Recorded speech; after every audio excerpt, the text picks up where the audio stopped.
Welcome back, everybody. There are still a lot of fun things to talk about when it comes to Cisco Identity Services Engine. However, this week we're going to talk about a subject that not that many people like to dive into. That is patching and upgrades. It is a time-consuming process. It is something that is necessary and must be done in the environment to keep the environment healthy.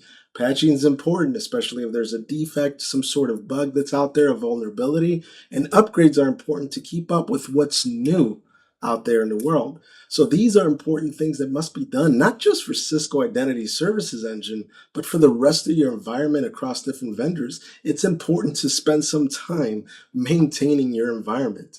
I am using ISE 3.3 patch 4, which as of the recording of this video, it is still the gold star. However, we're going to patch to patch 5, we're going to jump to that patch, and then we're going to upgrade to ISE 3.4. That's what we'll spend time on today. Join me as we start.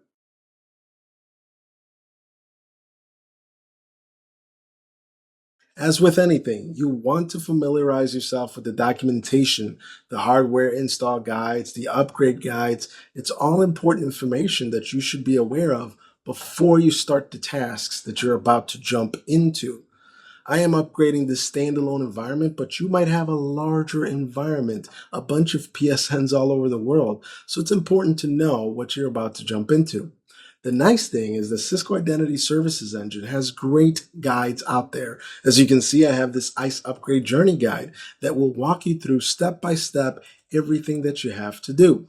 Now, I'm jumping from ISE 3.3 to 3.4. That is simply a one move, a one upgrade over from 3.3 to 3.4. The same applies if you're in 3.1, 3.2. If you're coming from an earlier version, there are a couple of other steps that you need to know.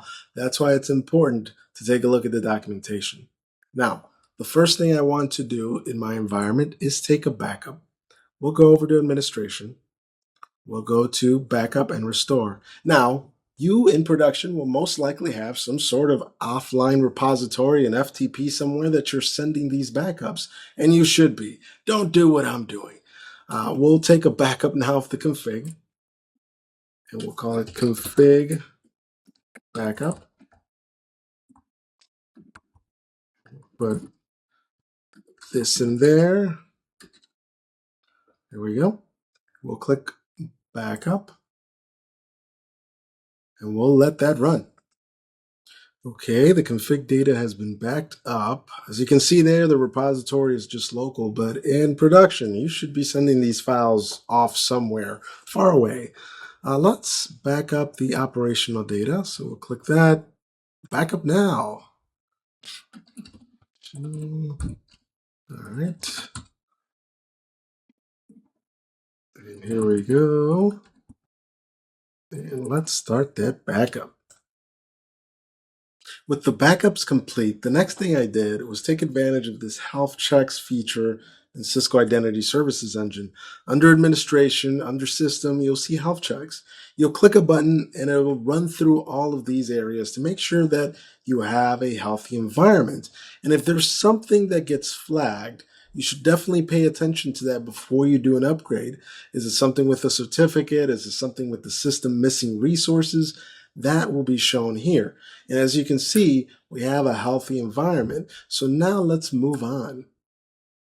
Things are looking healthy, but before I proceed with the upgrade flow, there's still a couple things I want to do. I want to make sure that I'm on the latest patch. So I was on patch 4, but there is a patch 5 that is available. So I'm going to jump into that now. So I have it selected here under patch management in maintenance, and I'm just going to click install. And I'm going to let the magic happen. The patch has been installed and there has been a reboot. Everything is up and running now, but I want to verify the patch has been installed. So we will do a show version in CLI. And we can see there that I have the 3 patches installed so far, and patch number 5 is there. You can also verify this in the About section as well. The one thing I do want to do now is I want to make sure things will be good for my upgrade. And there is an upgrade readiness tool that I can run just to make sure that any issues might be fixed or are reported on. So that upgrade readiness tool, I've uploaded that already. So I want to run that now.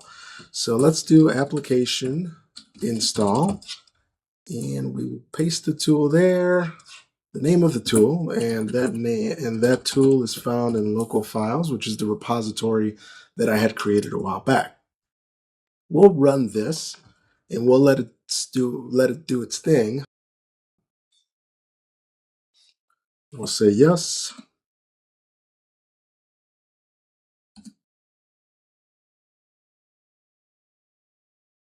We'll proceed. This just means the tool has been out there for a bit. It's just a check. With the power of editing, we have fast forwarded because this does take a little bit of time. If we take a look here in the CLI, we can see that the ERT has been completed. It's completed successfully. So what happened during that time? Let's take a look here. It looks like a database was cloned.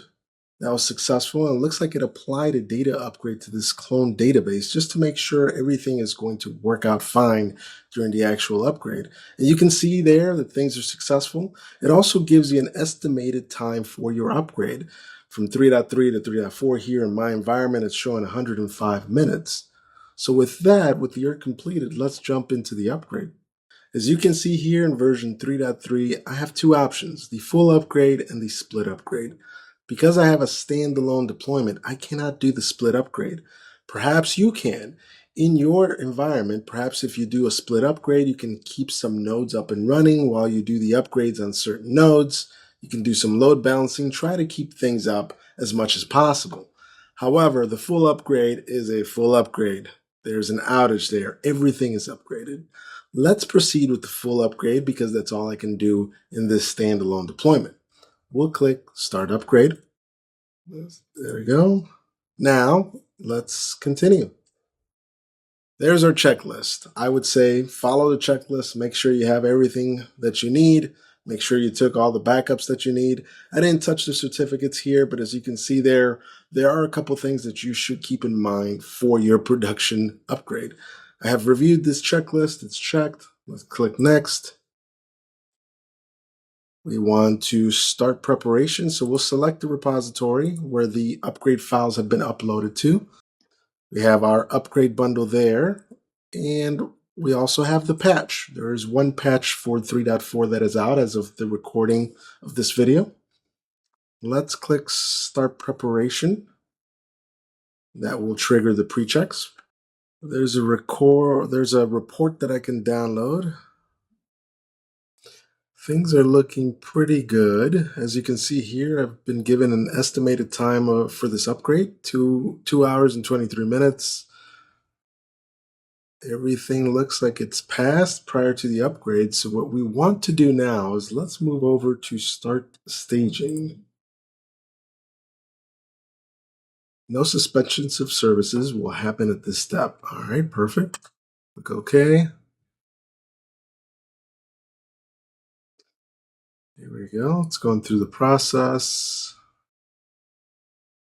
We can see information as it happens. We'll click Next. Upgrading nodes. And the fun begins. Let's start. Initiating ISE upgrade will cause a downtime in ISE services. And again, I'm doing the full upgrade here. This will be a yes. Upgrade has been triggered. And we are back. So that took a little bit of time. Just as we saw, it was about 2 hours and a half. This is now ready for me to log in. Let's check things out. Let's give it a second.